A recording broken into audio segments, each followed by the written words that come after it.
Automobile, bon résultat, mais des inquiétudes pour les années 80. Tito dans un état critique, la Yougoslavie en état d'alerte. La drogue, un mort tous les 3 jours, consommation en hausse.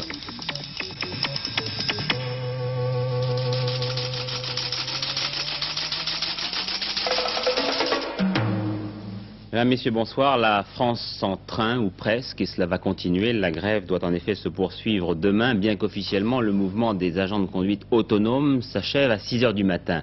Mais la CGT et la CFDT, quant à elles, continuent jusqu'à demain soir au moins. Demain donc, ne circuleront guère plus de 40% des trains.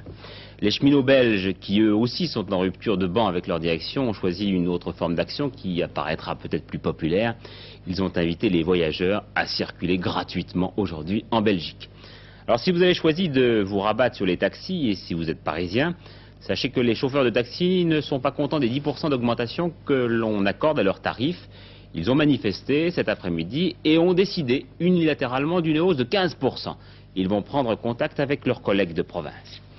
Troisième solution donc, prendre sa voiture, et c'est là que nous développons une information que je vous donnais hier soir, la réduction des horaires de travail chez Talbot, 1h30 de moins par semaine jusque fin avril. Pourquoi? Eh bien parce que ce secteur de l'économie, qui depuis longtemps tournait à pleine puissance, semble connaître un léger ralentissement. Les raisons, les conséquences, avec Jean-Claude Renaud. L'année 80 commence mal pour l'automobile, mais 79 déjà c'est mal terminé. Les 4 constructeurs français, Renault, Peugeot, Citroën et Talbot, ont vu leurs commandes baisser terriblement. Moins 14% en novembre 79, moins 17% en décembre. Cette morosité a 3 causes principales. 1. 79 a été une année exceptionnelle, avec une pointe entre juillet et octobre. On observerait donc par contre-coup un ralentissement passager. 2. Le prix des voitures est dissuasif, plus 16,5 à 18,5% en 18 mois. Celui de l'essence aussi, c'est encore le choc pétrolier. 3. Les grosses voitures se vendent mal, la vignette a augmenté et le crédit est cher, 19 à 23% d'intérêt. Sur le marché de l'occasion, c'est la même chose, même si, comme on le constate toujours, l'occasion profite des malheurs de la voiture neuve. Résultat, pour certains constructeurs, comme Talbot, la chute des ventes aggrave une situation déjà difficile. Les prévisions ne sont pas bonnes pour le premier semestre. On parle d'une baisse du marché allemand de 6 à 7%, d'une baisse du marché français de 4 à 5%. Bref, la conjoncture n'est pas très bonne. Et nous avons voulu préserver l'emploi en n'augmentant pas nos stocks. Donc, nous préservons l'avenir. Mais est-ce que vous ne faites pas preuve d'un pessimisme excessif? Nous faisons preuve de prudence. Vous savez, Talbot est le plus petit des constructeurs français. C'est donc le plus vulnérable. Et nous devons, en conséquence, de faire preuve de plus de prudence que les autres. Les autres constructeurs français qui n'ont pas les mêmes problèmes sont plus optimistes. Renault, par exemple, a augmenté son chiffre d'affaires de 23% l'an dernier. L'avenir se présente mieux pour la régie parce qu'elle peut jouer sur une gamme complète. Quand un client ne veut plus d'une grosse voiture, il achète une R5. La crise de l'automobile est-elle réelle? En France, presque un travailleur sur 10 en vit directement ou indirectement. C'est un secteur qui, malgré la crise pétrolière, a embauché plus de 30 000 personnes en 5 ans. Une seule certitude pour les experts, la croissance régulière, c'est fini. Et globalement, on peut penser que 80 sera pour l'industrie française de l'automobile une année voisine de ce qu'a été l'année 79. Et ce que je voudrais dire, qu'on observera maintenant probablement, c'est que, contrairement au passé récent, la croissance de l'industrie automobile ne sera plus une croissance aussi régulière que ce qu'on a pu observer, et qu'il faudra s'attendre à des variations conjoncturelles importantes autour d'une croissance moyenne. C'est un phénomène qui n'est pas propre à la France. On connaît les difficultés de British Leyland en Angleterre, on connaît moins celles d'Opel en Allemagne. Un reportage de notre correspondant permanent à Bonn, Michel Meyer. Le paysage automobile allemand est en mouvement. Sur les autoroutes, les grosses cylindrées goulues continuent de rouler sans limitation de vitesse, mais sur la piste des conducteurs plus calmes, les petites cylindrées augmentent de jour en jour. Les Allemands découvrent aussi que leur budget essence devient très lourd et ils négligent les modèles trop gourmands. Ainsi, les voitures de standing de firmes comme Opel givrent dans les parkings de vente dans l'attente d'une clientèle qui se fait de plus en plus rare. 1980 sera difficile chez Opel autant que chez Ford. Dans les usines de ces marques, on s'attend donc à du chômage partiel au cours de l'année. Ce chômage est déjà annoncé pour février chez Opel. C'est là le prix d'une politique qui n'a pas accordé à temps une place de choix aux voitures économiques.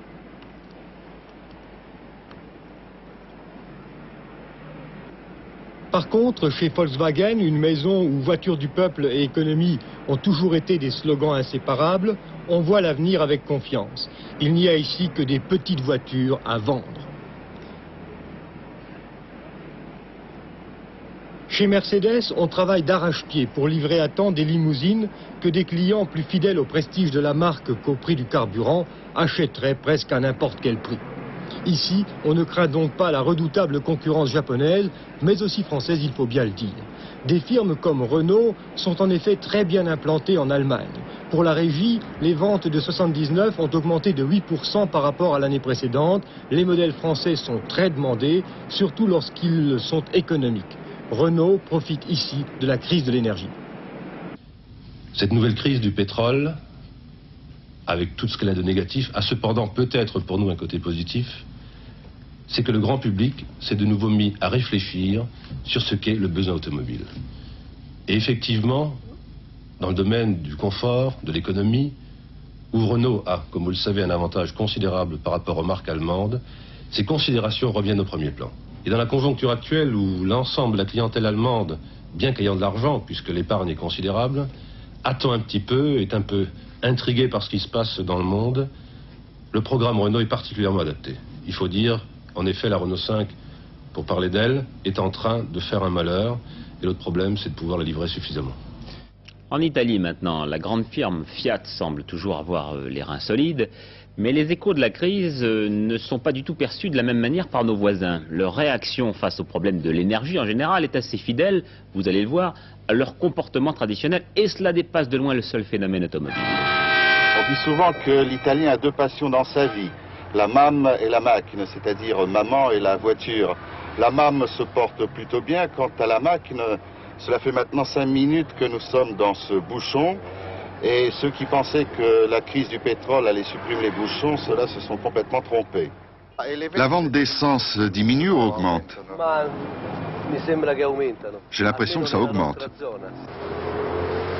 Les Italiens avaient la réputation d'utiliser leur voiture ne serait-ce que pour acheter le journal. C'est toujours vrai. Malgré l'essence à 3,30 francs, au moins il y avait la Fiat 500 qui donne l'impression de fonctionner sans essence. Mais on ne les fabrique même plus. Plus l'essence augmente, plus on en consomme. Il suffisait d'y penser. Ici, les voitures petites disparaissent. Nos clients achètent des voitures plus grandes. Ceux qui avaient une 126 ou une 127 sont passés à la 131 ou à la 132. Elles deviennent plus grandes, les voitures. L'État a bien essayé de donner l'exemple. Il faut économiser l'énergie. On a affiché des avis dans les immeubles. Risque de coupure du courant jeudi de 10h30 à midi.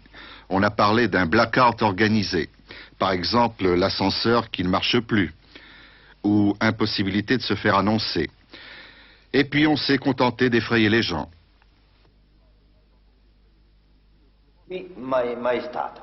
Ici, le courant n'a jamais été coupé, du moins jusqu'à maintenant. Vous allumez le chauffage combien d'heures par jour? De 10h du matin à 10h du soir. C'est la règle. Et la nuit, rien? Non. Même s'il y a des enfants? Non, non, pas la nuit.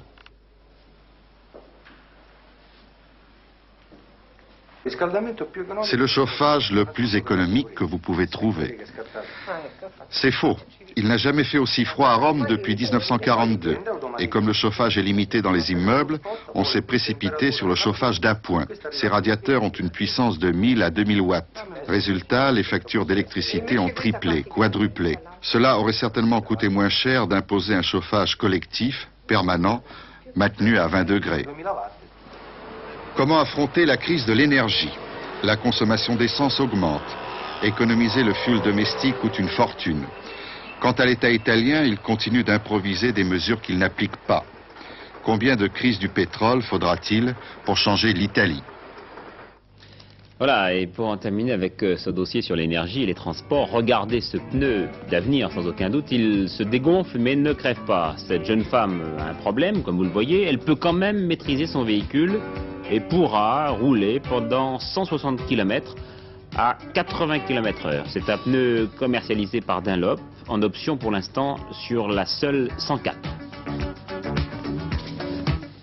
Les chiffres du chômage, stabilisation pour le moment, 1 468 900 en données brutes, soit une très légère diminution de 0,3%. En revanche, une augmentation de 1,8% en données corrigées des variations saisonnières. Inquiétante et préoccupante également la baisse des offres d'emploi.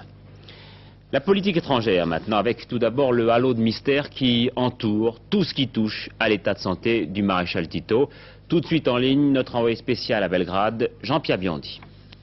Ce soir, Belgrade est calme et grave. Dans les rues couvertes de neige, la circulation est normale. Mais les habitants sont groupés autour des récepteurs de télévision dans l'attente de nouvelles de la santé du maréchal Tito. Le communiqué publié à 13h par la clinique modèle de Ljubljana, où est soigné le chef d'État yougoslave, déclare qu'après un petit accès de fièvre, l'état du malade est bon. Néanmoins, aucune amélioration n'est signalée pour ce qui concerne la jambe gauche du maréchal, dont l'artère ne fonctionne plus. Cet après-midi, le comité central de la Ligue communiste s'est réuni et a entériné les mesures prises en matière de défense militaire et populaire. Enfin, le bruit court à Belgrade, mais beaucoup de rumeurs circulent ici qui sont mal vérifiables, que la sécurité aurait été renforcée autour des ambassades, ou de certaines d'entre elles, sans qu'on puisse préciser lesquelles.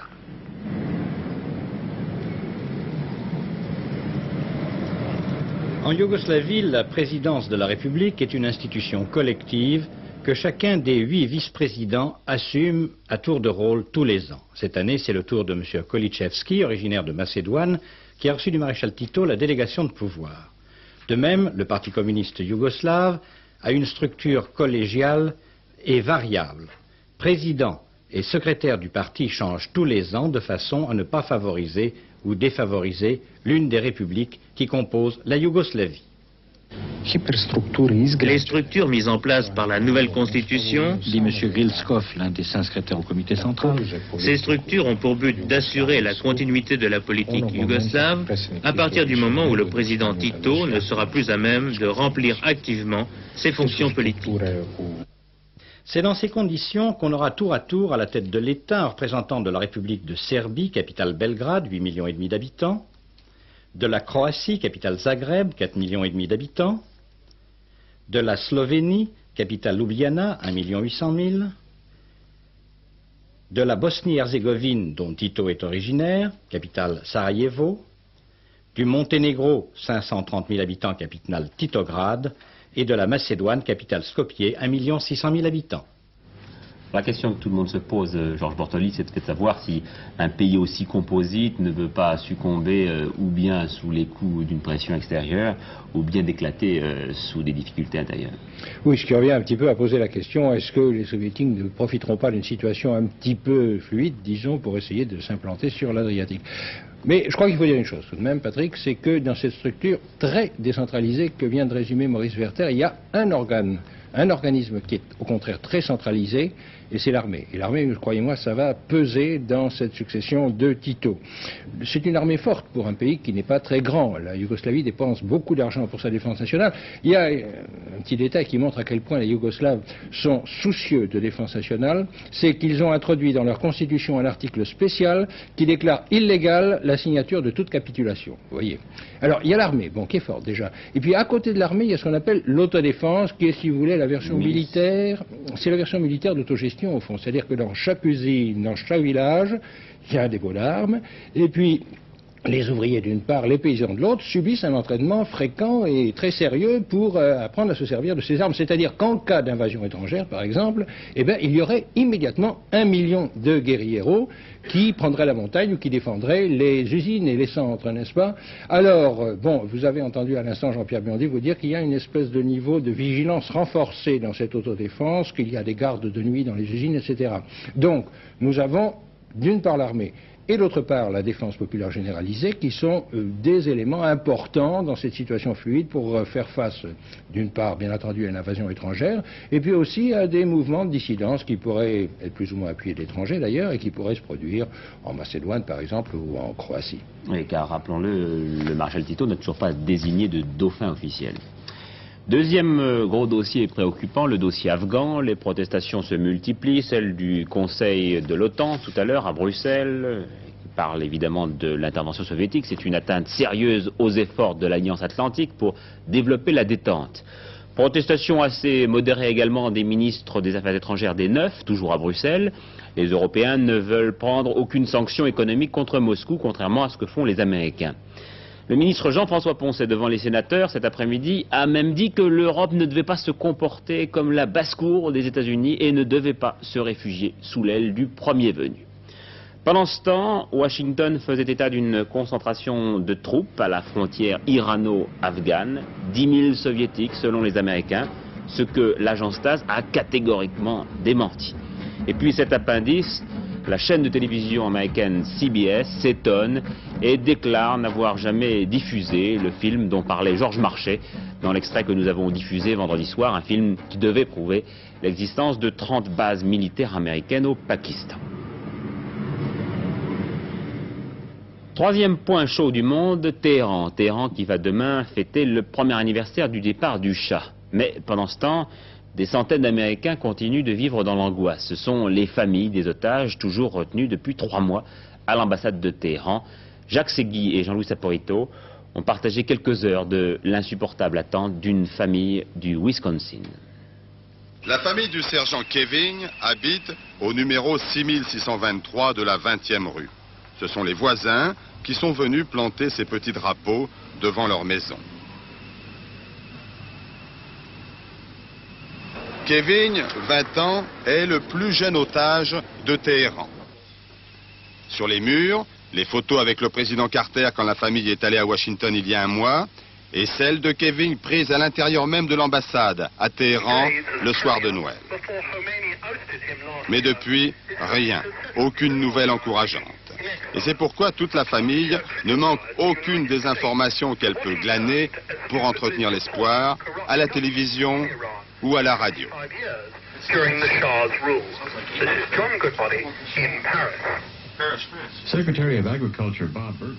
On a l'impression que depuis l'affaire d'Afghanistan, nous n'intéressons plus personne, disent-ils. La mère du Marine est standardiste, mais elle a quitté son emploi depuis le 4 novembre et ne quitte plus sa maison, où les cadeaux de fin d'année attendent le jeune Marine.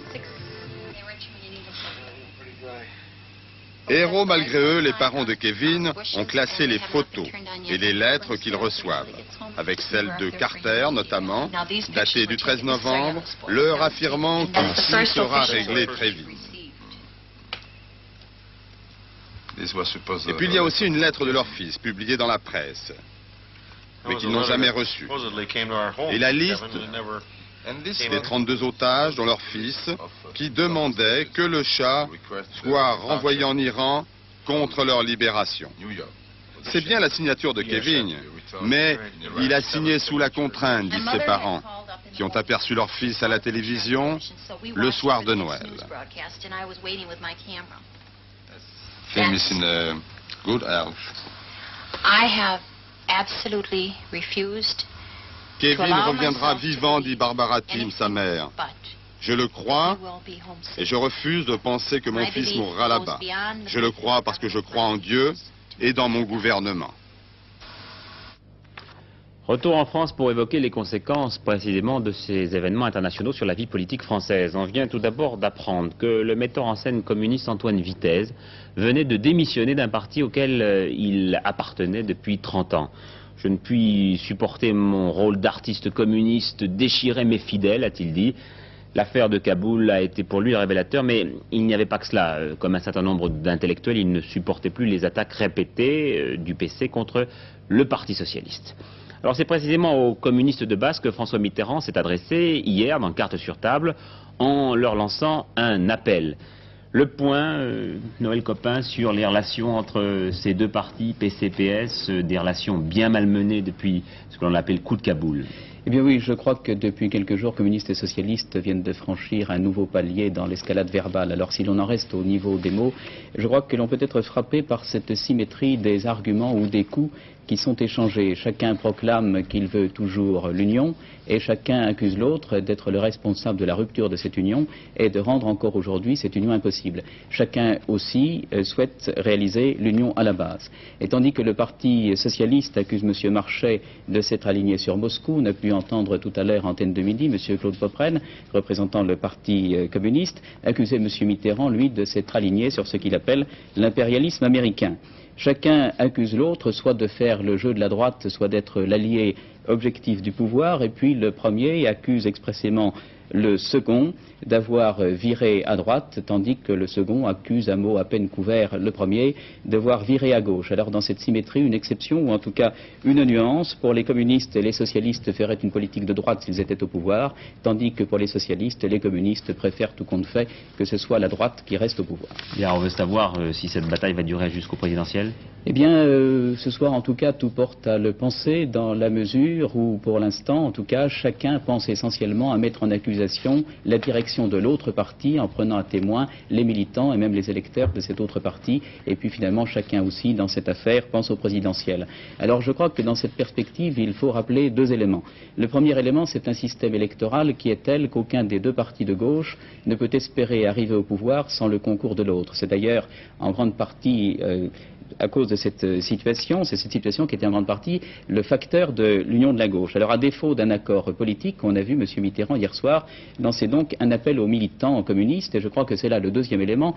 Ce deuxième élément, c'est l'existence de ce que l'on appelait dès 1965 un courant populaire, un courant unitaire, et ce courant subsiste encore, je crois, les élections partielles le montrent de temps en temps, même s'il est vrai que l'élan a été brisé par la rupture de la gauche, par l'échec et par les polémiques. C'est ce courant que M. Mitterrand a essayé hier soir de ranimer, de ressusciter autour de lui. Et la question qui se pose, c'est de savoir dans quel état sera ce courant si la bataille dont nous parlons se continue et surtout s'amplifie d'ici les présidentielles. Oui, Georges Marchais sera l'invité de notre prochain Carte sur table lundi soir, et Jacques Chirac, lui, sort du silence, une conférence de presse le 12 février. Un nouveau document dans le canard enchaîné de demain sur l'affaire des diamants. Pour l'hebdomadaire, plusieurs milliards de centimes de pierres précieuses auraient été pillés après le coup d'État dans la résidence personnelle de Bokassa, selon des ordres venus de Paris. Gérard Nicou, condamné à 2 mois de prison ferme. Le leader du Sidunati avait été inculpé pour l'occupation de locaux administratifs et pour vol de dossiers, des faits qui remontent à 1 an et demi. Gérard Nicou, qui ne fera pas appel, est par ailleurs sous le coup d'une autre condamnation de 2 mois de prison avec sursis prononcée il y a 3 ans par le tribunal de Grenoble. En Corse, manifestation d'agriculteurs en début d'après-midi. Ils ont dressé une vingtaine de barrages sur les routes. C'est une action destinée à obtenir la libération des personnes interpellées à la suite des événements de Bastelica et d'Ajaccio. Cette manifestation s'est déroulée dans le calme. 2 heures après leur installation, tous les barrages avaient été levés. Par ailleurs, 3 jeunes gens soupçonnés d'avoir participé à l'enlèvement du viticulteur de 72 ans ont été interpellés. 117 personnes sont mortes l'année dernière des suites d'une absorption abusive de drogue, ce que l'on appelle une surdose. Ce chiffre a été fourni par l'Office central de répression du trafic illicite de stupéfiants. Et dans son rapport, l'Office donne un autre chiffre: 30 à 50 000 jeunes sont dépendants en France de la drogue. Le constat assez inquiétant de Claude Sérillon. La drogue, et particulièrement l'héroïne trafiquée, font mourir tous les 3 jours ou presque une personne, un jeune, souvent un lycéen. En regardant ces statistiques, on constate que le nombre de décès par overdose en 1979 traduit un léger ralentissement dans son accroissement depuis 10 ans. Mais c'est peut-être parce que le marché de la drogue est plus régulièrement approvisionné qu'auparavant et donc que les usagers sont moins souvent en manque. Ainsi serait confirmée l'opinion de ceux des policiers qui craignent une renaissance de ce qu'on appela la French Connection. Cette fois, la drogue viendrait de Turquie et c'est en Italie que se ferait la répartition. Pourtant, les policiers français peuvent à juste titre faire état d'un quasi-triplement du nombre d'affaires découvertes par eux entre 1977 et 1979. Parmi les personnes arrêtées en 1979, outre les trafiquants, près de 8000 jeunes usagers simples, baptisés des fourmis, des lycéens, peu sensibles sans doute aux efforts d'information faits sur les dangers de la drogue. Pour la prochaine rentrée scolaire de septembre 1980, Madame Monique Pelletier annonce la création de clubs de santé, clubs de prévention à l'intention des parents, des élèves et des éducateurs. Cela afin d'éviter de rejoindre le record des décès par surdose constaté en Allemagne l'année dernière, quelques 600 morts. Palerme, tous les passagers du DC-9 détournés hier soir en Sicile sont sains et saufs. Il n'y avait finalement qu'un seul pirate de l'air. Sa reddition a été obtenue au cours de la nuit. Justice, 20 ans de réclusion contre 2 détenus qui avaient, au cours d'une permission de sortie, blessé 2 policiers lors d'un hold-up. Il y avait 8 jurés parmi les 9 qui composent le jury, ce qui est assez rare. 8 jurés femmes, pardon, parmi les 9 du jury. Isabelle de Wangen ne pourra pas signer de son nom. Son livre, la famille de son ex-mari, a obtenu qu'elle soit obligée de le signer de son nom de jeune fille ou bien du nom de son nouveau mari. Isabelle de Wangen était cette journaliste qui s'était fait connaître en rencontrant Jacques Mestrine. Elle s'appelle désormais Isabelle Pelletier. Notre page sportive maintenant, rugby tout d'abord, confirmation de ce que nous pressentions dès hier soir grâce au coup de téléphone d'un ami du rugby. Le forfait de Gourdon pour le premier match du tournoi des 5 nations qui se disputera samedi. Gourdon, victime d'une déchirure musculaire, est remplacé par Daniel Bustapha, l'ailier de Carcassonne. Et puis ski, encore une victoire de la Suissesse Marie-Thérèse Nadig dans la descente disputée aujourd'hui à Arosa, sur son terrain en Suisse, et sur une toute nouvelle piste. Arosa est une nouvelle piste de descente, la plus belle du monde, disent déjà certains. En Suisse, entre 2500 et 1890 mètres, un parcours techniquement difficile, avec beaucoup de glisses, des virages serrés et des sauts. Voici Marie-Thérèse Nadig. Elle a emporté cette course et ce n'est pas une surprise. Même si Anne-Marie Moser voulait gagner cette première d'Arosa, même si Annie Wenzel partait avec un avantage technique sur ce type de parcours. Nadig, la Suissesse, a déjà gagné la Coupe du Monde de descente l'an dernier. Elle s'apprête à recommencer avec 5 victoires sur 6 descentes disputées cette année. Bien sûr, elle partira favorite dans un mois à Lake Placid. Nadig facile à près de 105 km/h de moyenne. Nadig qui prend 11 centièmes à Moser et 1 seconde 42 à Wenzel. La Française Caroline Attia est 14e à 2 secondes et demie. Pour terminer en beauté, des images inédites maintenant. Pour la première fois, en effet, vous allez assister à l'accouchement d'une maman rhinocéros. Vous allez voir de très belles images. Elle s'appelle Tanaya. Elle est née il y a 8 ans et demi aux eaux de Bâle et dans quelques instants, elle va donner le jour à un adorable bambin sous les encouragements de nombreux admirateurs descendus tout droit des pentes enneigées d'Arosa.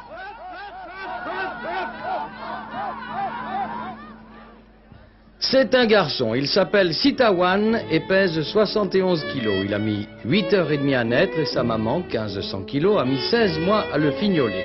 Du beau travail en vérité, un fils qui restera unique, car la femelle rhinocéros ne donne qu'un petit. Pour l'heure, ses premiers pas dans la vie sont un peu hésitants, mais il marchera à 4 pattes bien avant le petit homme. L'oreille attentive, le regard malicieux, on le sent impatient de connaître le monde qui l'entoure. Sitawan est le 18e rhinocéros né aux eaux de Bâle. Avec sa mère, il a eu droit aux honneurs de la télévision. Peut-être aurait-il préféré un coin tranquille quelque part dans la brousse, mais on ne leur a pas demandé leur avis. Avant de vous quitter, la météo, le temps s'est quelque peu radouci aujourd'hui des côtes de la Manche à la Gironde. Sur les autres régions, le froid a persisté à tel point que l'on a dû fermer le palais de justice de Beauvais dans l'Oise, où il ne faisait pas plus de 10 degrés dans les bureaux. Il faut dire que le chauffage était défectueux. Demain, eh bien, le ciel sera très nuageux, des régions méditerranéennes au Massif central, aux Alpes et au Jura. Il pleuvra sur le littoral et il neigera à l'intérieur du pays. Sur le reste de la France, persistance du froid. Les gelées atteindront -8 à -10 sur le nord et le bassin parisien. Et vous le voyez, il fera beau en Bretagne. Ce journal est maintenant terminé. Je vous fixe quand même les prochains rendez-vous que vous avez avec la rédaction d'Antenne 2. Tout d'abord ce soir à 23h30, les derniers prolongements de l'actualité présentés par Pierre Alain. Demain à 12h45, Antenne de midi.